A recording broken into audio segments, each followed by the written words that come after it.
Halo, welcome back to my channel. Kali ini aku mau lanjutin review episode 8 The Devil Judge. Mohon maaf ya bila ada salah kata istilah hukumnya. Sebelum itu jangan lupa subscribe ya buat bantu perkembangan channel aku. Kalau gitu kita langsung ke pembahasannya.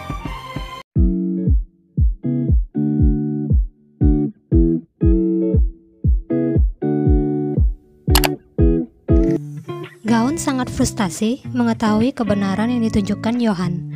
Dia terus merasa marah akan keadaan. Di saat itu, Johan bercerita tentang bagaimana sikap anggota yayasan untuk membujuknya melanjutkan amanat kakaknya, Ishak. Di situ, Johan memahami kalau mereka semua tanpa ragu, tanpa malu, dan penuh kemunafikan untuk terus meyakinkan Johan. Gaon yang mendengarnya seperti setuju dengan Johan. Gaon hanya berharap kalau Johan tidak memanfaatkan rasa sakit orang lain. Di saat asisten Johan memberitahu Johan kalau informan yang berada di yayasan tidak bisa dihubungi, di saat itu juga Johan melihat berita kematian Pak Seo. Johan tidak menyangka kalau Sun Ah itu lebih gila dari dugaannya. Di sisi lain, Sun Ah menyampaikan rasa bersalah Pak Seo ke masyarakat dengan menampilkan rekaman videonya sebelum meninggal. Flashback saat Pak Seo bertemu anggota yayasan dan disepakati kalau kambing hitamnya ialah Sun Ah. Mereka ternyata meminta Pak Seo untuk membuat rekaman video itu. Dan setelah Sun Ah membunuh Pak Seo, Sun Ah sendiri yang mengedit video itu sesuai keinginannya. Di depan semua orang, Sun Ah melemparkan semua kesalahan ke para pegawai yayasan bagian keuangan. Presiden juga turut memperparah semua ucapan Sun Ah yang berkata kalau dana itu dipakai untuk konspirasi kejahatan. Semua yang hadir telah berhasil dihasut oleh yayasan. Gaon datang ke ruangan Johan. Dia sangat marah melihat berita itu. Dia bertanya apa yang akan dilakukan Johan. Johan ingin mencari bukti dari para pegawai itu, karena mereka semua telah dijebak. Anggota yayasan mampu merubah krisis menjadi kesempatan dengan mengeluarkan berita kematian Pak Seo, agar tidak ada lagi yang menentang perkataan mereka. Begitulah cara mereka merubah dunia ini. Johan meminta Gaon memperhatikan keadaan ini baik-baik. Sun Ah datang ke kantor Johan. Dia memperkenalkan diri sebagai komite pendukung siaran langsung persidangan. Johan tidak menyangka Sun Ah tidak puas hanya menjadi ketua yayasan. Sun Ah berkata kalau dia hanya ingin dekat dengan Johan. Sun Ah pun tidak menutupi keinginannya untuk menjadi pemilik rumah Johan, yang juga menjadi obsesi pertamanya. Johan tersulut emosi saat dia melihat kalung Ishak ada padanya. Johan sangat ingin mencekik Sun Ah.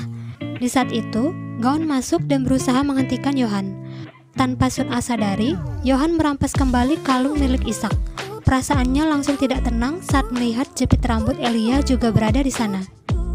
Jinju yang melihat Sun Ah keluar dari kantor Johan, dia langsung buru-buru masuk, ingin menanyakan apa sebenarnya yang terjadi. Tapi Johan menolak menjawabnya. Jinju marah dan sakit hati karena merasa selalu menjadi orang yang tidak tahu apa-apa. Jinju menuntut Johan untuk terbuka. Johan tidak menyangka kalau sekarang Jinju berubah jadi lebih ambisius. Dan dia penasaran siapa yang telah merubah Jinju. Jinju jadi terdiam. Dia pun segera pergi dari sana.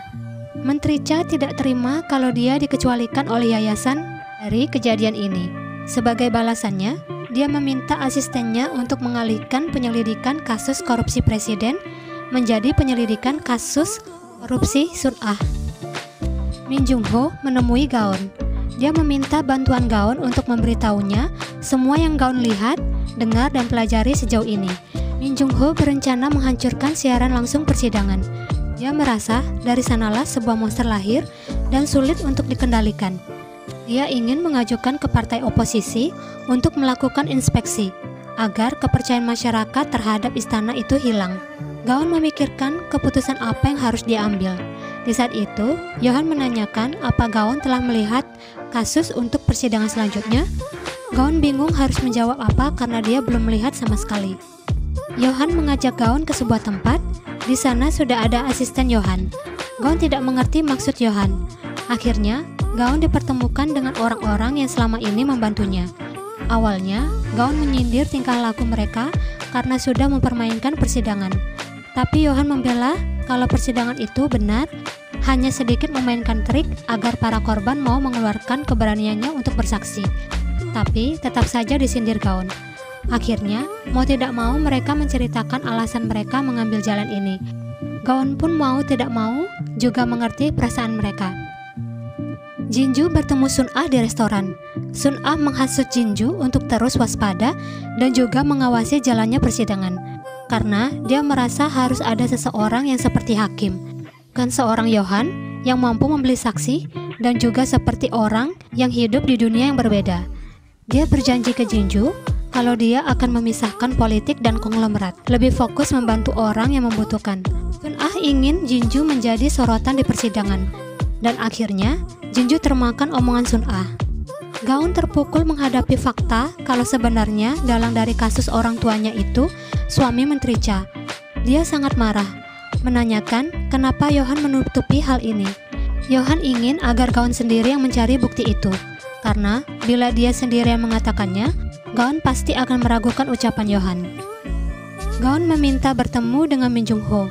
Min Jung Ho sangat senang mendengarnya dan mengira Gaon akan memihaknya. Tapi Gaon yang diliputi rasa putus asa, dia menolak memihak Min Jung Ho. Dia menyalahkan para hakim yang tidak mampu mengadili orang jahat hingga membuat orang baik banyak meneteskan air mata. Min Jung Ho terkejut dengan ucapan Gaon. Gaon lebih memilih di pihak Yohan. Walaupun Yohan menganggap persidangan seperti permainan, setidaknya dia bisa menjadi pemenang dari orang jahat. Min Jung Ho ingin mencegah keinginan Gaon, tapi dia tidak mampu harus berkata apa. Akhirnya, dia merelakan Gaon di pihak Yohan. Yohan tidak menjanjikan apapun ke Gaon. Dia hanya akan membuat pencuri itu dan suami Menteri Cha mendapat balasan yang setimpal dan juga sangat kejam.